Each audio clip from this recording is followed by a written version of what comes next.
Today. Today's webinar, How COVID-19 Has Accelerated the Association Need for Digital Event Strategies, presented by Sherry Budziak and Dan Stevens, who's the president of Association TV and Worker Bee TV. So without further ado, I'm going to turn it over to Dan and Sherry. Thank you, Kevin. Thank you, Sherry. Let me just get this loaded up here. So today we're going to talk about accelerating digital transformation, and thank you all for coming. You know, we're both a platform company and a video services company, and what that allows us is, but when we work with associations like we have over the last 12 years, we actually get to see what works. So a lot of the trends are not just industry trends that we're going to share today, but based on real life experience, working with associations from small and regional to global. And so I hope you get some good lessons out of that. I am going to turn off my screen though, so that it doesn't cover up any of the slides. We're going to turn back on when we get to the Q&A. So I'll get going so we can get to the Q&A stage. Thank you again for joining. But to kick it off, we're going to start with a poll. So Kevin, if you could bring the poll up, please. When COVID-19 caused in-person member servicing to pause, how ready was your association to service your members impactfully in a digital way? And we'll leave that up for a few seconds.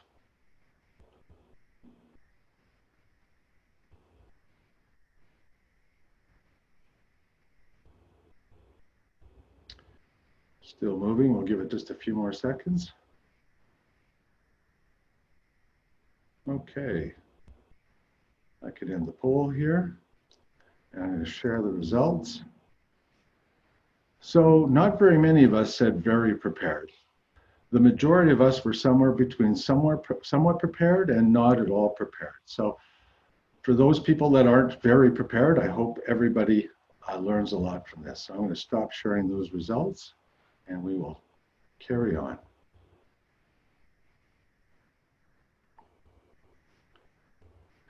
So we're in this era, and you can put whatever word on it you want. I think in the last 3 months, we've gone from engagement to disruption to evolution to pivoting.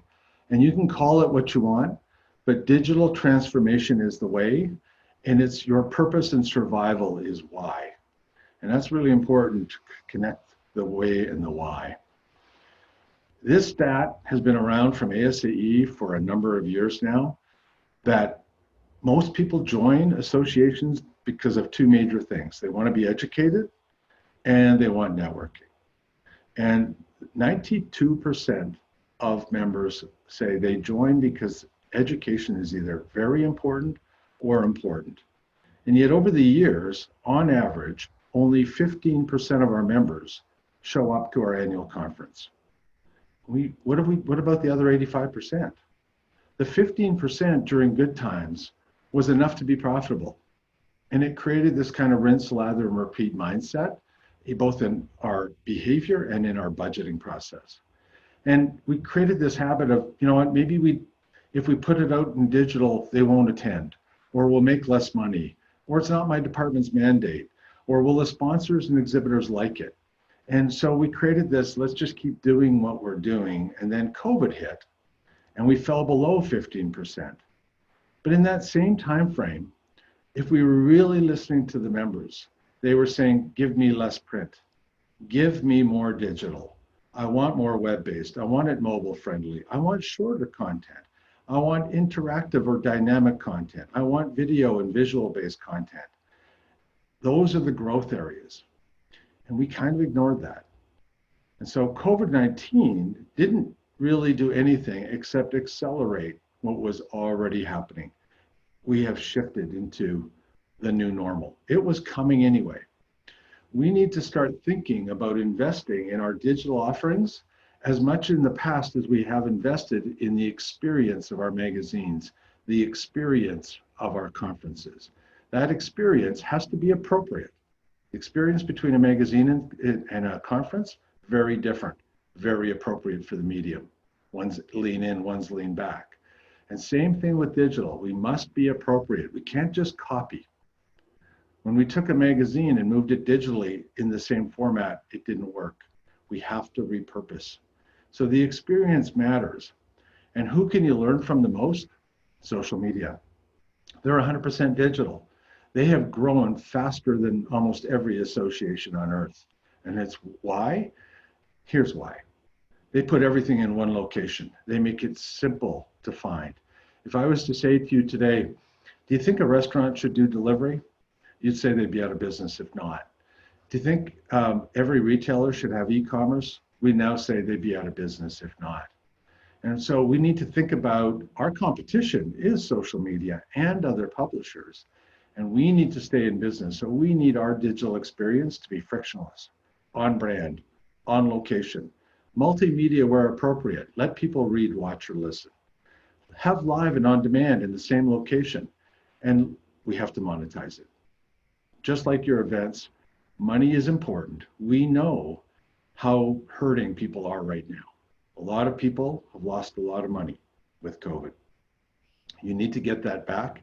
And we hope that if you practice some of the things that Sherry and I will share today, that you will get that back and more.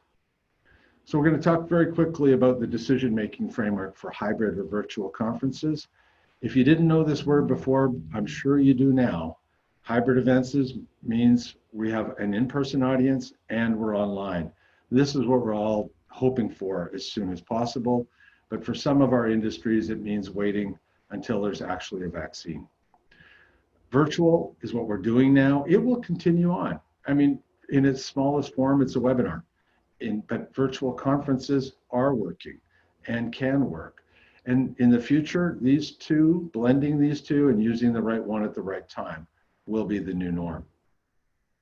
When we're planning a hybrid or virtual conference, we need to think about who are the stakeholders that we need to please. Members, speakers, sponsors, exhibitors, and of course, staff. We need to think of that experience, making sure it's appropriate for digital. And now that forces us to look into our content models. If a lot of our content is continued education, well, we need to conform. It must be the full hour or the full session. It must be seen just like this one is for CAE credit in entirety. We need check-ins. But if it's not continued ed, we are free to do a number of different things that maybe we haven't thought of in the past. And that chart that I had up with shorter, video, multimedia, we don't necessarily have to stick to the same time frame. We can look at that time frame and decide, maybe we want to drip this out.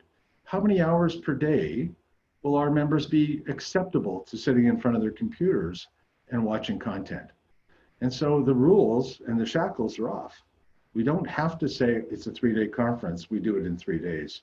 If it's virtual, we could do that in 3 weeks. Half days over 6 days, every second day, half day. We could think about our audience and think about formatting that to be a very pleasurable experience. And then finally, we need, what help do we need, whether it's technology or services to pull this off? So a lot of people phone us and say, I have a virtual conference, what should I do? And the first thing I say is, you're going to have many virtual conferences. You're going to have many virtual events. You're going to have many hybrid events. So let's look beyond just the first one and think about each event may have different criteria. Think of these yellow bars as sliding scales. From event to event, you may put them in different positions. The speaker availability may influence your decision making. The timing of that conference will depend on speaker availability, but it may also depend on other factors, like when is your next conference? How much continued ed credit may really influence you. If it's very high, you might say, I need to fill my LMS. I need as much of this as possible. This is my one chance per year. If that yellow bar was down here, we're free to think about different formats. And how much of that content? We don't have to have 6 sessions or 6 tracks filled every day if we're going virtual. What's the right amount? And then are we servicing and trying to leverage the revenue models of sponsors and exhibitors? Where does this fall on the grid? And once you've answered those questions, continue to challenge the norm. Things are changed, we're into a regular behavior. We have to think differently when it comes to virtual and hybrid. Think quality over quantity. And it's not that your events aren't full of quality. But think about the fact that online, it's hard to sit there for 8 hours. In a session where there's engagement and members beside me, and my phone is probably in my pocket, and I'm not being distracted by email, it's different. So quality over quantity always works. I mentioned time frame. Think about dripping content out at a pace. Facebook doesn't line up all of their content on Monday and fire hose it out and then do nothing Tuesday, Wednesday, Thursday, Friday, Saturday, Sunday. They drip it out every moment of every day. That extends the value when you do that for your members and your sponsors and your exhibitors. What's the best format? If this isn't continued ed credit, maybe your long form content should be in podcast and your shorter form in video. Challenge that thinking. It will help you come up with better decisions. At the end of the day, think of your website, your organization becoming a hub, just like Facebook, LinkedIn, Twitter has made themselves a hub. You need to future-proof your website. You need to handle different event types, conferences, workshops, forums, training courses, webinars, audio and podcasting, videos, your exhibitor solutions, and so on. And live and on demand in the same place. Train your members to come back to your website. Don't push them off to YouTube, then off to Facebook Live, then off to Zoom, then off to, they don't know, they don't see those patterns. They can't find your content later on. Make it simple for live and on demand to be in your website in the same place. You will be rewarded with engagement. When it comes to hybrid, obviously you need a registration process. Make it simple, again, on your brand. Make it easy for people to attend live on your website, in your brand. Look at all the sponsor servicing this opens up. Have interactive Q&A and chat and quizzes. Have breakout sessions for social events. Have some gamification if you need it. But make it very accessible from a smartphone, from a tablet, on your website, where they can go into the video library or the podcast library and see more, where they can see, that's where the on-demand will be. So if I miss something, because I just have to, I know where to come back and find it later because I've already prepaid. At the end of the day, you also want to treat that person in a hybrid event that's not in the room as equally as they are in the room. So whether I'm asking a question or somebody in this audience is asking a question, whether they're answering the poll or I'm answering the poll remotely, we all get to see the results. We all get to see the same impact. We don't treat one of them differently. We ideally make this feel as close to this as possible. And that will extend the reach. And when you think about monetization, both from registration fees and also your sponsor and exhibitor monetization, this extended reach, the extended time frame value of content is where you will grow back the revenue you've lost. When it comes to virtual, it's a little different. It's kind of like, oh, we've canceled an event, surround the wagons, we have to keep all of our revenue. We've already maybe pre-registered some people. We've already maybe pre-sold sponsorship and maybe exhibitor booths, depending on that conference. How do we now, instead of grow the revenue and grow the reach, how do we keep those members? How do we keep that money without cutting checks back? And so virtual, it's online only. And so we go through the same decision-making framework to understand who we're pleasing. Not every event has exhibitors. Not every event has sponsors. Not every event has continued ed credit. We look at what is the technology necessary for our website to be that hub. Do we already have e-commerce? Great. Are we going to need single sign-on? If we have continued ed credit live, will it update my AMS? Right? Can I store that in my LMS right afterwards? What's my viewing experience? Is it whether it's a 1-hour webinar to a multi-day conference, right? What are the session formats? Are they relevant for a speaker, a forum, or a workshop? Can I add interactivity? And what's my risk, right? If I do it off-site, and I do it in Facebook Live, or sorry, just in Zoom, I'm losing brand control, right? How will I service all of that sponsor and exhibitor content? We've had people come to us and say, look, I've had to cancel an event. I need to allocate $600,000 of sponsor and exhibitor revenue. How am I going to do that on Zoom? How do I offer anything of value that totals that much money? When you move it into your website, you can create a show flow that's not only engaging for members, but is also rewarding for sponsors and exhibitors. And if it's virtual and you decide to stretch that time frame and include on demand, you may be able to say to your sponsors and exhibitors, I'm extending the value to you for up to 12 months, as opposed to 2 to 3 days. Make your website the hub, pre-event for registration, during event for redirecting me to tracks or sessions, post-event for reminding me how easy it is to click through to the on-demand. Make your website a hub. And although people can join Zoom, and a lot of the platforms out there use a tool like Zoom or others as the ability to bring multiple speakers from multiple locations together, Zoom has the ability so you can stream it through your website. So why wouldn't you? Put it on your brand. Let the speakers join Zoom, but you attend through your website and service sponsors and create Q&A and create all of that engagement. But again, you're training people to go, if I miss something, I know exactly where to return for the on-demand. What we've done in the past, as many associations have, is the on-demand and live are in two totally different places. And they may not even be in your brand. And so how am I supposed to find it?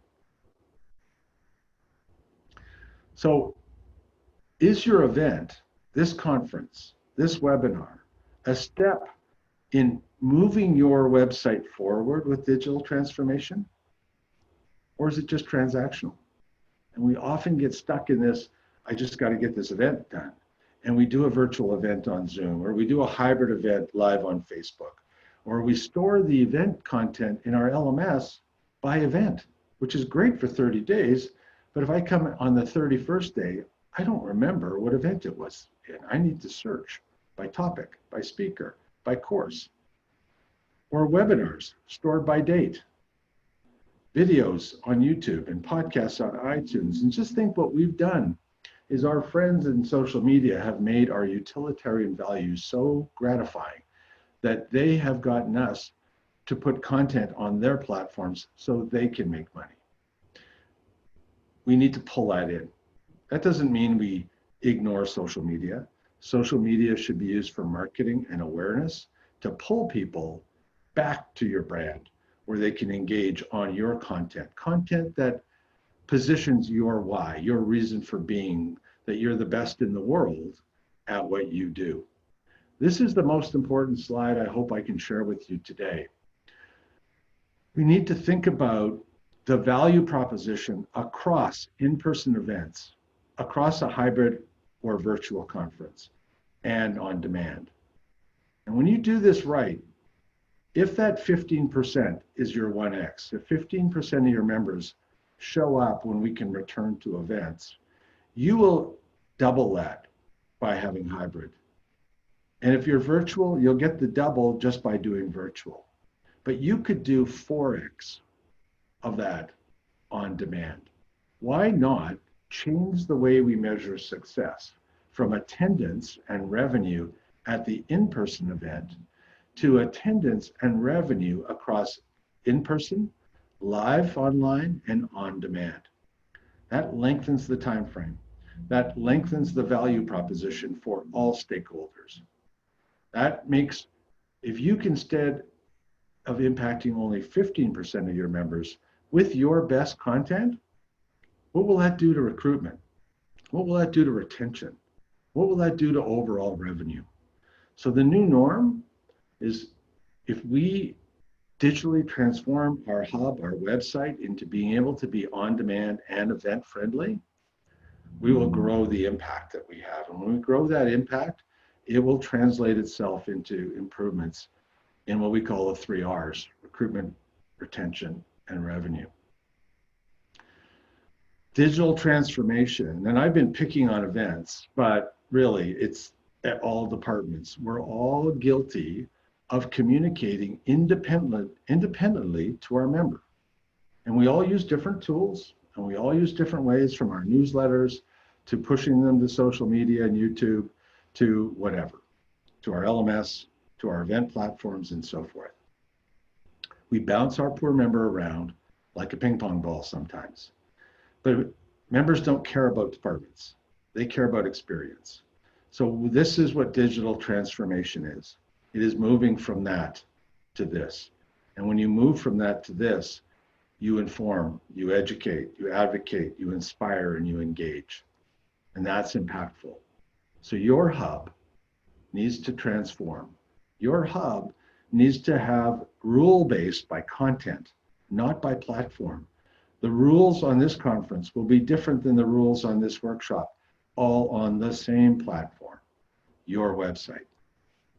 And when you do that, when you move that content after that experience into your LMS, then that's where the continued ad and the accredited content will live. And yet people can still continue to monetize and buy that content online because now they can find it. Your exhibitors and your sponsors will live on beyond the event on demand. They need leads 12 months of the year, not 3 days of the year.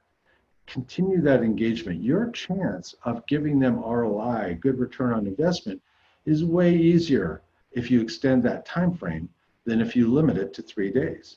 Now you've created a recurring revenue model, not just with members, but with sponsors and exhibitors. And then once you have the on-demand content, why not repurpose it in multimedia? When you go to multimedia, you can repurpose the content, and I'm going to show you a real-life example here. This is a 30-second micro-marketing version for social media from a 1-hour conference session that was finished. This 35-second video is living in LinkedIn, it's living in Facebook, it's living in Twitter. They may have put it in Instagram as well, and it has one job: get me to click the link. I don't even need audio on. I have enough on-screen graphics and text to tell me what this is about, and it is telling me there is more. And I click, and it brings me, imagine this is your website, your brand, and this is now a 3-minute version of that same video, but it's from a 1-hour conference session. And this is used as micro learning. Some people, that's all they need, but maybe the full session was continued ed. And we're using this to give people enough, because the internet is give before ask, to want to engage and look at the full presentation or listen to the audio or download the slides. Follow my nose. Oh, I'm sorry, you must be a member to get at that content. Or maybe it was pay-per-view, or maybe it was free for members and pay-per-view for non-members. Whatever the rules are, the rules are. And this is a really simple way of taking that post-event content, turning it into multimedia, because once you have video, it's really easy to make audio. It's really easy to transcribe into text. It's really easy to put the slides up. And now all of a sudden you've got, out of one conference session, you have content that's geared for recruitment, some of it's geared for retention, and some of it's making revenue. All from one video, all from one conference session. So consider social media. This is what Facebook did over the years, and I don't worry about learning everything, but what they did is they didn't go out and buy separate tools for each department. They continued to invest in upping the game of their hub, adding functionality, adding videos, adding mobile, adding all of these different capabilities, and reacting to the needs of the market. They've been so successful that they have pretty much trained all of our members on what to expect. This is what we're being measured against. Find it, consume it, and act on it.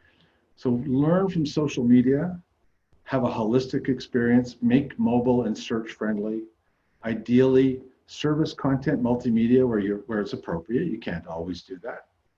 monetize each content piece appropriately, whether it be pay-per-view, whether it be supported by sponsorship and advertising, or maybe it's actually content marketing. And by consolidating all of that information in one place, the way Facebook does and LinkedIn does, that data is now available to you. Instead of YouTube learning from your data, instead of Facebook learning from your data, you get all this data. And this is how we learn. We understand and can measure engagement, and we can learn how to improve either the platform for experience or the content for experience. And we can work both sides of those to really improve our metrics. And that allows us to also implement artificial intelligence and start using recommendation engines to say, this person wants more of this. They're always in that track. Give them more, make it easy, serve it up and make it easy for them to bump into it, find it, consume it. And continually measure and improve. That is what digital transformation is all about. So consider your digital events as an opportunity. Each event that you put on is an opportunity to up your game, to create this behavior, to create the patterns of coming to the same location. We all go to the 6 o'clock news, we know what to expect. They should come to your website, know what to expect, and make it easy to find. So if I could summarize, digital transformation is investing in your hub, making your content very relevant for your why, making events sit on top of that. If for anyone who knows me, I'm a Stephen Covey believer, begin with the end in mind. The end is on demand. That's where 4x of your engagement will be. Work backwards from your on demand into your event strategy. Work from that into your in-person strategy. Change the model of success. Success is total revenue, total impact across in-person, live, and on demand. Oh, my timer just went off at the perfect time, I believe.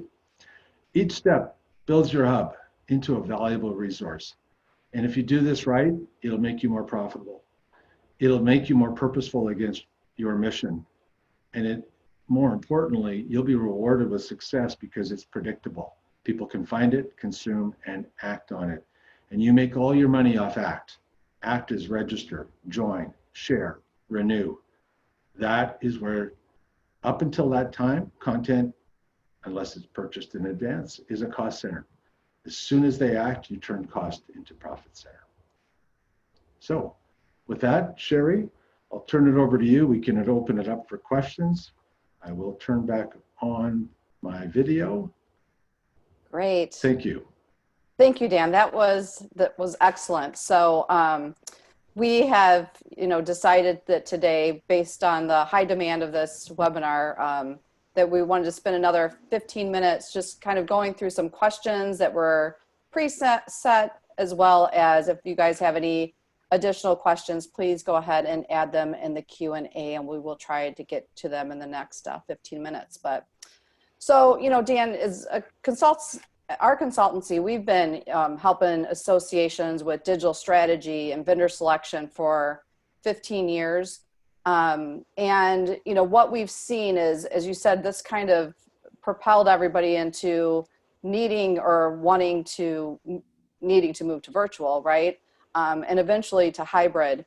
And we've been getting a lot of questions around, tips for selecting the right virtual event platform. And I think one of the things that you touched on, which maybe we can talk about it a little bit more, is looking at, we saw out of the gate that we have to hurry up and move our event, especially if you had an event between March and May. Let's hurry up and switch it to virtual, right? But when I'm looking at what the future is going to be in the fall and the spring and creating these hybrid events, what we're starting to see now is that folks got something up and running, but didn't really get the right partner. They weren't thinking about what the true audience needs were and what that long-term partner looks like. And you talked about a few things of like how to think about content and stuff, but one of the questions was, what are some tips for selecting the right virtual event platform, and what mistakes should you make sure to avoid? Great questions. And, choosing the right platform is looking at, you don't have to build, you can buy or rent these platforms, whether it's from us or anybody. And the objective though is to think, as much as there's an urgency for that immediate event, is to think we are going to do multiple events. So Right. I want the work and the time and the research that I put into this on the first event to make it that much easier on the second event and the next event and the next event. And be creating this opportunity to start migrating from, I'm asking you to join and learn a new tool all the time, to migrating this into your web environment, into your brand. Even though you've rented that platform or you've licensed that platform from someone else, it's on your website, in your brand, and the analytics are available to you.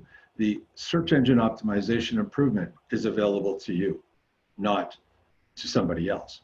And that you're continually using the short-term need to build the habit for the long term, the way Facebook did. Right. Great.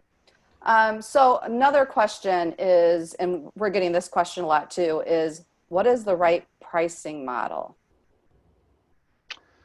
There are various pricing models. Are you talking about pricing for members? Is that what you're thinking? Well, I think people are, we've seen, again, we saw a lot of organizations that said, oh, we're going virtual, so we're going to have it for free. And then all the way to, there was other organizations that said it's still the same price for the content. And I've seen that be successful. I've seen organizations that said, well, we're going to have it for free, but we're going to use that as a lead generation for new members. And so I think there's a lot of things in between, but what are you seeing people doing? Well, I think people are afraid because we have treated our digital kind of like a second-class citizen for years and years. And so, in advertising, they call it, brand dollars and digital pennies, and so we're afraid sometimes to charge. We just helped an association at the beginning of May put on an event. They had a lot of continued ed credit and they decided to do 100% of the content. Well, for 100% of the content, if it was worth that to show up in person, the members are going to save money anyways because they don't have to book hotels, they don't have to hop on planes, it's just that much less costly for them. So they kept the same price. At one point, they had 75% of their members on. It was a very successful event. But if you believe in the value of your content, then charge accordingly. When you go virtual, depending on what your content mix is, they can't find it anywhere else. There's really nothing to compare. That doesn't mean you should overprice, but we are, by nature, we think, oh, we should give it away. Digital is free. Absolutely not.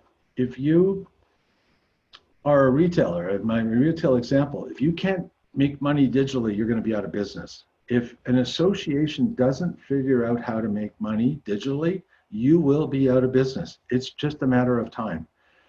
All of our consumption behaviors are moving that way. So we need to do it properly. We need to do it appropriately for mobile, and we need to charge for it. Well, yeah, go ahead, sorry. Well, and that charge for it might be a combination of how much we charge the members and how much we charge the sponsors and how much we charge the exhibitors. But in many of the models we put together for associations, you can actually make more profit on a virtual conference sometimes than a live one. Well, and the other thing too, as you say, people are like, well, digital is free and I can get on Zoom, but it requires staff time, resources, regardless, and you still are paying for the technology, so it really isn't free. Right. There is a cost that comes along with it as well. So let me see a couple other questions here. Digital video resolution. Somebody's asking about what is the importance of digital video resolution. Hope you can talk about that specifically. I know that for myself, when this started happening, we were doing webinars, we were purchasing lights and we were figuring out screen resolutions and things ourselves to make sure that it was, a good experience. But when you're taking on an annual event, Right. Maybe you can talk a little bit about what is needed to make sure that it's a good experience.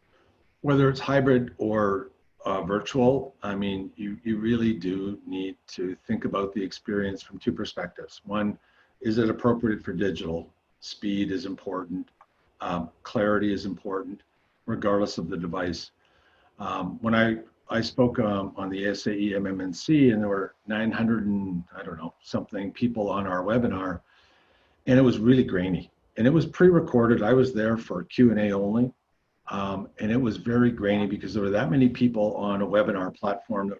And as people are starting to scale up to 2,000 or 3,000, when you start streaming through your website, you can use a content distribution network so that you're streaming through hundreds of thousands of servers around the world. And if you're a global association, or you've got people in Europe or South America or Mexico, or or rural areas, you need to think about that performance. The worst thing that you can have is a video that's pausing every 3 seconds or 10 seconds.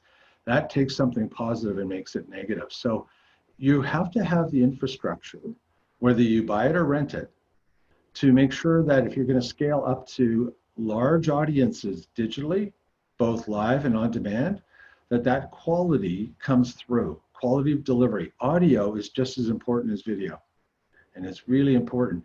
And if you're pre-recording your speakers, get some help on coaching them. Mm-hmm. Make sure that the background is appropriate, the content is appropriate, the length is appropriate. Don't let them ramble on for an hour if it's non-CE, and they can tell that same story in 20 minutes. Right. Right. Encourage them into a TED Talk format or a short form format if that's going to be best for your audience. Yeah, I know one group, actually, they even sent it was a physician organization, their doctors $99 speakers, because they said they didn't care as much about how they looked on the screen, but wanted to make sure the sound came through clearly. So I think those are some other considerations just to think about, especially if your speakers aren't used to, doing online presentations. So a couple questions that are coming in from the participants right now. Do you have any ideas on creating virtual networking opportunities?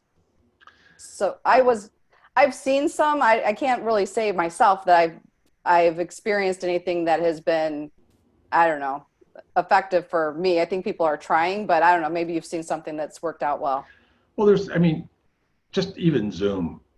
If Zoom was live streamed through your event, but you wanted to have breakout rooms, the breakout rooms allow you to either automatically assign people to a table or a room, or let people vote.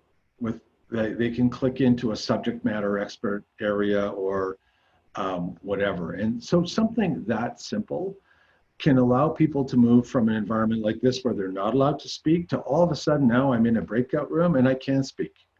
And I can have fun for networking, or, and maybe it's, there's a moderator in there that's having some, creating that initial engagement when people are nervous, but allowing people and reminding them that they're allowed to talk now, as well as use the Q&A and chat. And so those are natural opportunities to create a break. It is not natural to be in front of your keyboard for an hour and not touch it. So whether it's a poll, whether it's Q&A, whether it's a breakout room, whether it's quarantini at 5 o'clock, whether it's having members share their best COVID story, their best, how did I change my business through COVID story, or whatever, so you can create peer-to-peer to complement your speaker content. Those are really loved by members because it gives them a chance, it breaks up the monotony of just one way, synchronous or asynchronous, and it makes it two-way. Yeah, unfortunately, I guess it was earlier this week, the Wisconsin Society of Association Executives, they actually had they had two different networking events. One, you bought ingredients and they taught you how to make a cocktail. So they had somebody online doing that. And unfortunately, I wasn't able to attend, so I don't know how it turned out. And then they had some facilitator that they had a 80s, 90s bingo game. So we'll have to find out how that went for them, but it seemed kind of fun. I think they only had a couple hundred people at the event, so it was probably a little more manageable. Michelle is saying that it went very well, Sherry, the WSAE event. So I guess Great. those are some fun, good, and creative ideas. I was Well, really sorry to have missed it. Sherry, another idea that's popping up is people are thinking about saying, if my event is 2.5 days full of content, maybe what I'll do is I'll have 2 hours a day where I have a very entertaining moderator come on, redirect people to pre-recorded content, and have an enjoyable experience, and have people come back, and maybe part of the next day is, what did we learn? And fill out these surveys. And it doesn't necessarily mean that you have to be online for 2.5 days to put out 2.5 days of content. Right. There is no rules. When you're in digital, you can get creative. And so think about your members. Think about how they engage. There's a little bit of Zoom fatigue right now. Try to, whether it's through the structure of your show flow, the time per day, how much is on demand versus live, all of those are really in your hands. And all you really do is you need to balance that across, okay, well, that's good for members, but is it still good for sponsors and exhibitors? So Dan, I have a question when we're talking about exhibitors. A couple are coming in. One is exhibitors who have no experience presenting virtually. How do you make this easy for them to transition? And another that came in about virtual trade shows. I know some, again, I would encourage, there are folks out there that help with those presentation skills online. So that isn't just an option for people to think about. But any thoughts? On the trade show side? Yeah. If the trade show is 100% trade show, there's some interesting tools, there are 3D graphics and they make it look like a booth. They can be great if that is all you're doing. When it's a combination of an education platform and a trade show, that's a little tougher because, in a real live environment, you can put the bar and the food in the exhibit hall. Right. The fridge is right around the corner otherwise when I'm watching online. And so it's really, really difficult to do your trade show that way. And so we get around that by saying, adjust the platform for 12 months, bundle it for 12 months, give that exhibitor a full year with a value, add a little section on your newsletter called whatever you want to call it. We like to use the word solution center, but you can call it whatever you want.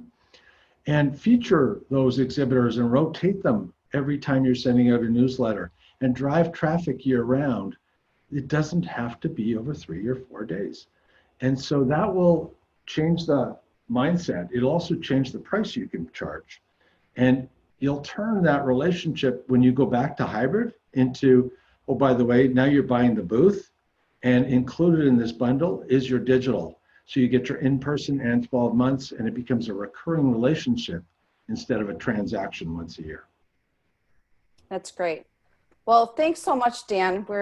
We really appreciate your time and thoughts and experience as we all navigate these next virtual meetings. And if you have a phone available and you want to connect with me, click on the camera and the QR code will go to my LinkedIn. So I'd be happy to answer any other questions, get you in touch with Dan. If I can't answer them, please connect with me there. Or if you want to schedule a time to talk, you can do that as well. So thanks again for your time, Dan, and we really appreciate it. Thank you all.